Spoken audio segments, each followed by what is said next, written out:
mapagpalang araw mga ka-agricol, no? So nandito tayo ngayon sa isa nating alagang baka, si 345. So ni-introduce ko. So nag-hit siya ngayon. Hindi siya silent hit, no? So kung mapapansin nyo, payat. So 2 days na kasi siyang hindi kumakain. Makikita ko lang, naka-erect lang yung tenga niya. Parang early heat sign. So ngayon, papabulog natin siya kasi may lumalabas ng puting lamad sa kanyang puwerta, no? Medyo mailap lang siya, no? Pero subukan natin kung makukuha natin. Medyo mailap to, tumbakan to. Pa-video na lang sa may puwet, ayan. So, yun. So, sobrang dami niyan kanina, no? Talagang umaawas. Ayun po yung mga pinaka tamang factor na pwede nang kastahan yung baka. Ayan po, makita nyo. Kung hindi nyo makita nyo yung mismong mucus, makikita nyo po na kumukuskus siya sa balat, no? May makikita po kayo doon sa may balat, sa may puwetan niya. Ayun po, yung parang brown.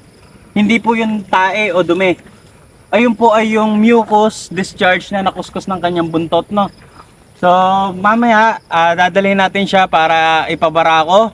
Kasi hindi na kukontak yung ating AI technician. So, pagka ganito, tatawag kayo ng AI technician. No, kung may available sila or kung available mismo sila kasi sila yung mismong busy, minsan hindi sila nakakarating. So kung hindi man siya available at hindi siya matatawagan hanggang mamaya, dadalhin natin siya dahil malapit lang naman, pwede natin siya i-serve sa bull. Ina-natural mating natin siya, no? So bago natin pakastahan, i-check nyo muna, dapat bang pakastahan na yung baka nyo? Bakit? Paano? Tignan nyo mabuti. Yung BCS, edad, no? I-consider nyo yung edad. Sa Brahman natin, minimum siguro mga 18 months, then makuha na niya yung usually siguro mga nasa 200 to 250 kilograms, no? So ayun yung body weight dapat na makuha niya. Then ang BCS, body conditioning score natin. So ito, pumapatak lang siya sa 2.5, no? Which is pwede naman na. Hindi natin pwedeng patabain ng maganda. Bakit? Kasi baka magmatura or mabalutan yung ovary niya ng mga fats. So pagka breeder type talaga or pakastahin, paanakin, dapat hindi siya ganong kataba. Dapat sexy lang. Pero kung pang ano to, pang meat type yan. Kung meat type naman ang gagamitin natin, so dapat patabain natin siya, no? Yan, nakikita nyo, yun. Guys, check nyo ulit, ha. Ayan, yan, nakita nyo, di ko malapitan eh. Pwede bang ipastol ko to, igapos ko to? Makulit kasi to. Ayan, no?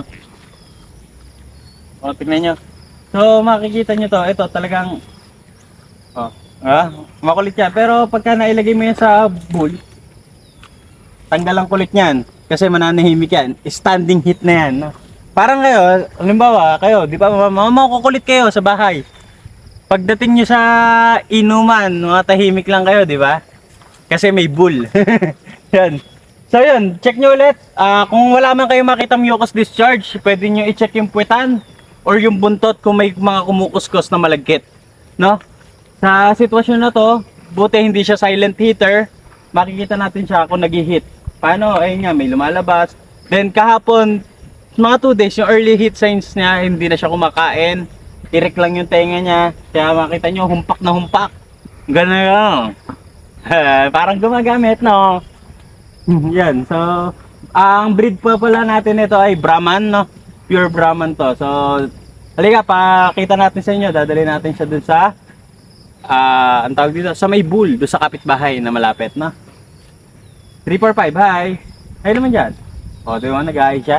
Hindi yan matatakotin. So yan, consider nyo, ha, pagka nabuntis yan, dapat wag nyo nang ilalapit sa mga kapwa baka. Bakit? Pwede siyang mag-cause ng stress. Then pag nag-cause siya ng stress, pwede siyang magkaroon ng abortion. Abortion, siguro alam niyo naman. At huwag niyo lang gagawin, ano? Yan, abortion, malalaglagan siya habang nasa sinapupunan pa lang, no? So yan, ang makikita nyo, ngayon kumakain-kain siya, pero ito yung pinaka-standing hit niya. Kasi ngayon may naglalabas sa kanya. So paalala ko lang, bago nyo i-breed, edad, body weight, BCS. So yung tatlong yan, lagi nyo tatandaan, na edad ng baka, minimum niya pagka mga Brahman, siguro 15 to 18 months, mga third cycle ng paglalandi.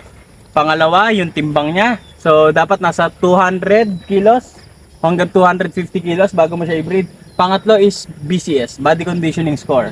So, kung i-rate ko to, nasa 2.5 as a breeder, pwede to. Pero as a fattening, reject. Ganun na yan, na? Okay. Tara, liga. Tatanggalin na sa pagkakabural. Ayaw mo talaga magpahawak?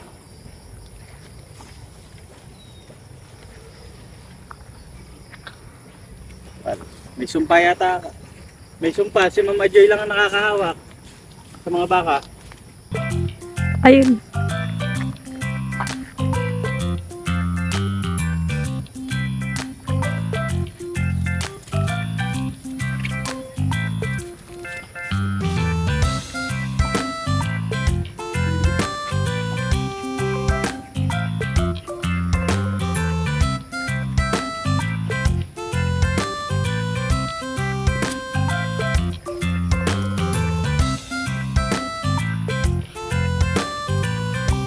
Yan.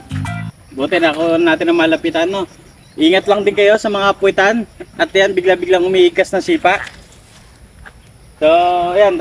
Padadalan natin siya doon sa bull. Kasi hindi natin matawagan ng AA Tech. So, yan. Pagka ganyan pinakawalan na siya, automatic maghahanap yan ng kapwa baka. No? Kasi nga naglalandi siya. So, bubugawin ko. Dun. Palabas dun. Lapit mo na sa gate.